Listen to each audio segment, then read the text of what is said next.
নমস্কাৰ স্বাগতম জনাইছোঁ মোৰ অন্য এটা ভিডিঅ'লৈ। আজি আলোচনা কৰিম আমি ইউটিউবে কিছুমান নতুন আপডেট আনিছে আকৌ আৰু এটা বিষয় আলোচনা কৰিম যে ইউটিউবৰ ভিডিঅ' আমি গ্ৰ' কেনেকৈ কৰিব পাৰোঁ। মানে চব বস্তুৰে কিছুমান ৰুল থাকে, যেনেকৈ বাইক এখন কিনিলেই নহ'ব, আমি বাইকখন কেনেকৈ চলাব লাগিব, ক'ত কি চিম্বলত আমি মানিব লাগিব ট্ৰেফিক ছিগনেল, ঠিক তেনেকৈ ইউটিউবৰ ভিডিঅ' এটা গ্ৰ' কৰিব হ'লেও ইউটিউবৰ কিছুমান ৰুল থাকে, সেই বিষয়ে আমি আলোচনা কৰিম। কিন্তু প্ৰথমতে আমি জানি লওঁ ইউটিউবে কি নতুন আপডেট আনিছে। যদি আপোনালোকে মোৰ চেনেলত নতুন তেতিয়াহ'লে চেনেলটো ছাবস্ক্ৰাইব কৰি থ'ব আগলৈ এনেকুৱা ধৰণৰ ভিডিঅ'বোৰ পাই থাকিবলৈ। ইউটিউবে কেইটামান নতুন আপডেট আনিছে, সেই আপডেটবিলাক হ'ল যেনে ইউটিউবৰ থাম্বনেইল, ইউটিউব কমপ্লিট ডিজাইন বা ইউটিউবৰ ছাবস্ক্ৰাইবৰ যিটো বাটন, যিটো ছুইচ, সেই ছুইচ, এই কমপ্লিট ইউটিউবৰ ডিজাইনটো ইউটিউবে চেঞ্জ কৰিব আৰু কি চেঞ্জ কৰিব, কি চেঞ্জ নকৰিব, সেই বস্তু আমি আলোচনা কৰিম। ইউটিউবে প্ৰথম আপডেট আনিছে যে পিঞ্চ টু জুম। মানে পিঞ্চ টু জুম মানে কি, আমি আগতে ইউটিউবৰ যিকোনো ভিডিঅ' এটা আমি জুম কৰি চাব পাৰোঁ, কিন্তু এতিয়া সেইটো আমি ডাঙৰকৈ জুম কৰি চাব পাৰিম। মানে ইউটিউবৰ এইটো 8x জুম, মানে আগতে আমি এনেকৈ জুম কৰি চাব পাৰিছিলোঁ, কিন্তু এতিয়া ইউটিউবে সেইটো আপডেট কৰিব যে আমি ডাঙৰকৈ আৰু 3-4 বাৰমান আমি জুম কৰি চাব পাৰিম।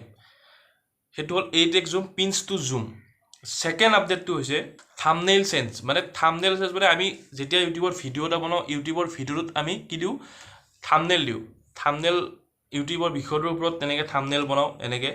তো ইউটিউবৰ সেই থাম্বনেইলখন 4কোণীয়া থাকে, আয়তাকৃতিৰ থাকে থাম্বনেইলখন, কিন্তু এতিয়া ইউটিউবে কি কৰিব, সেই চাৰিটা চুক থাকে, সেই চুককেইটা ৰাউণ্ড টাইপ কৰিব।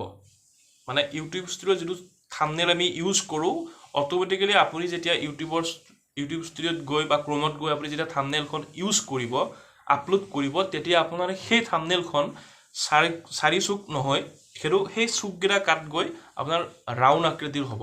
Third update, subscribe button. আমি বৰ্তমান যিটো ইউটিউবৰ ছাবস্ক্ৰাইব বটনটো আমি দেখা পাওঁ, ছাবস্ক্ৰাইবৰ যিটো ছুইচ দেখা পাওঁ, সেই ছুইচটো এতিয়া কি কালাৰ হৈছে, ৰেড, ৰঙা কালাৰৰ।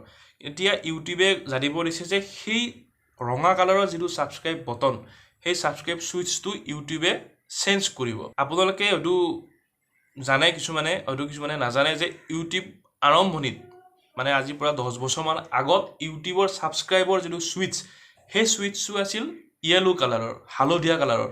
তাৰপিছত হালধীয়া কালাৰটো চেঞ্জ কৰি এতিয়া ইউটিউবে আনিছে যে ৰঙা, ৰেড কালাৰৰ ছুইচ আনিছে। এতিয়া ইউটিউবে জানিব দিছে যে ইউটিউবে সেই ছাবস্ক্ৰাইবৰ ছুইচটো আপডেট কৰি নতুন কালাৰ দিব। এতিয়া কি কালাৰ দিব ইউটিউবে এতিয়ালৈকে জানিব দিয়া নাই।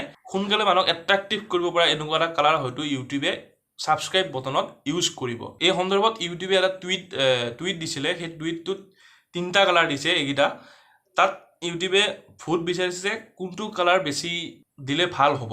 তো এই সন্দৰ্ভত ইউটিউবে এই ছাবস্ক্ৰাইব বটনটো হয় পাৰ্পল কৰিব, নহয় ব্লেক কৰিব, নহয় হোৱাইট কৰিব, এনেকৈ 3টা কালাৰ দিছে। এই 3টা কালাৰ ভিতৰত হয়তো ইউটিউবে ছাবস্ক্ৰাইবৰ ছুইচটো চেঞ্জ কৰিব। আৰু লাষ্টত কৈছোঁ যে লাষ্টৰ বিষয়টো হ'ল যে ইউটিউবৰ ভিডিঅ' এটা আমি গ্ৰ' কেনেকৈ কৰিব পাৰোঁ। আজিকালি ইউটিউবাৰৰ অভাৱ নাই।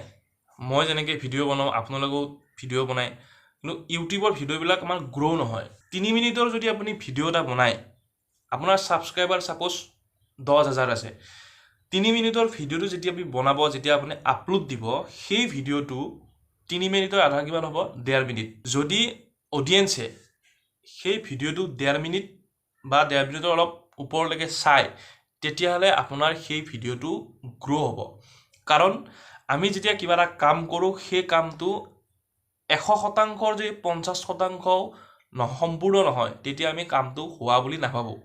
বা আমি পৰীক্ষাত 100 নম্বৰৰ ভিতৰত যদি 50 নম্বৰ যদি নাপাওঁ, তেতিয়াহ'লে আমি সেই পৰীক্ষাটো সফল হোৱা বুলি আমি নাভাবোঁ।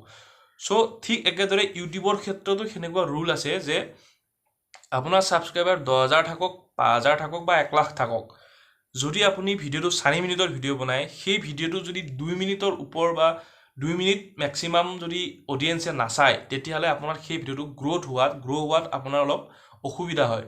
মানে আপুনি ভিডিঅ'টো আপলোড দিয়াৰ লগে লগে আপোনাৰ সেই 10,000 ছাবস্ক্ৰাইবৰ তাত আপোনাৰ নটিফিকেশ্যন নাযায়, মিনিমাম কম পৰিমাণে যায়। কিন্তু যদি অডিয়েঞ্চে সেই 2 মিনিটৰ ওপৰ বা 2 মিনিট মেক্সিমাম যদি আপোনাৰ সেই ভিডিঅ'টো অডিয়েঞ্চে চায় বা সঁহাৰি জনায়, তেতিয়াহ'লে আপোনাৰ সেই ভিডিঅ'ৰ যিটো ডিউৰেশ্যনৰ সেই গ্ৰ' হোৱাৰ পদ্ধতিটো তেতিয়া সেই বাকী ছাবস্ক্ৰাইবাৰৰ ওচৰলৈ সেই ভিডিঅ'টো ইউটিউবে ঠেলি দিয়ে। সেইটো হ'ল ইউটিউবৰ ৰুল। সেইটো কৰিব হ'লে আমি কি কৰিব লাগিব, ইউটিউবৰ যিটো আমি কণ্টেণ্ট বনাওঁ সেই কণ্টেণ্টটোৰ ওপৰত আমি গুৰুত্ব দিব লাগিব, প্ৰথম কথা। ছেকেণ্ড কথা, তাৰপিছত আপোনাৰ থাম্বনেইলখন আপুনি মানুহক এট্ৰেক্ট কৰিব পাৰিছেনে পৰা নাই, সেইবিলাক পদ্ধতিৰ ওপৰত আমাৰ ইউটিউবৰ ভিডিঅ' এটা গ্ৰ' হোৱাত আমাক সহায় কৰে। তো আজিলৈ এইখিনি আছিল এটা সৰু ভিডিঅ'।